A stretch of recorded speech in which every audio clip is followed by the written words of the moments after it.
পঞ্চগড়ের বাংলাবান্ধা স্থলবন্দর দিয়ে ভারত ও ভুটান থেকে বিভিন্ন পণ্য আমদানি নিয়ে নানা জটিলতায় সংশ্লিষ্টরা। বিস্তারিত জানাতে সরাসরি যুক্ত হচ্ছেন রিপোর্টার সোহাগ হায়দার, যাচ্ছে তার কাছে।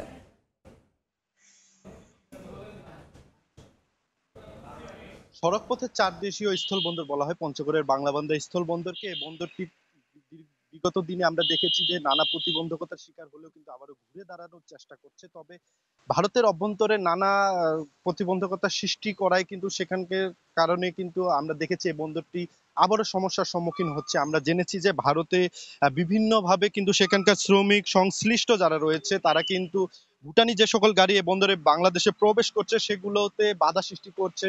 তারা বিভিন্ন চেকিং সহ বিভিন্ন দাবি তুলছেন, যার কারণে কিন্তু যে গাড়িগুলো বাংলাদেশে প্রবেশ করছে সেগুলো কিন্তু সংখ্যা অনেকটাই কমে এসেছে। আমি বলে রাখি যে সাধারণত বাংলাদেশে কিন্তু ভুটান থেকে প্রায় 300 থেকে 250 থেকে 300 ট্রাক পাথর পণ্যবাহী ট্রাক বাংলাদেশে প্রবেশ করে। আর এই সকল ট্রাক কিন্তু আমরা সব থেকে বেশি ভুটান থেকে আমদানি হয়ে থাকে পাথর। আর বলে রাখি যে 100%-র মধ্যে কিন্তু 95%ই কিন্তু পাথর আসে এই বন্দরটি দিয়ে। এতে করে এখানে যে কর্মযজ্ঞের বিষয়টি রয়েছে সেটা কিন্তু আমরা লক্ষ্য করেছি যে কয়েক গুণ হারে বেড়েছে। তবে ব্যবসায়ীরা বলছে যে ভারতের যে তারা নতুন করে যে বাধা সৃষ্টি করছে এতে করে তারা আবারও সংখ্যার সম্মুখীন মনে করছেন, এই বন্দরটি আবারও সমস্যায় পড়তে পারে বলে মনে করছেন।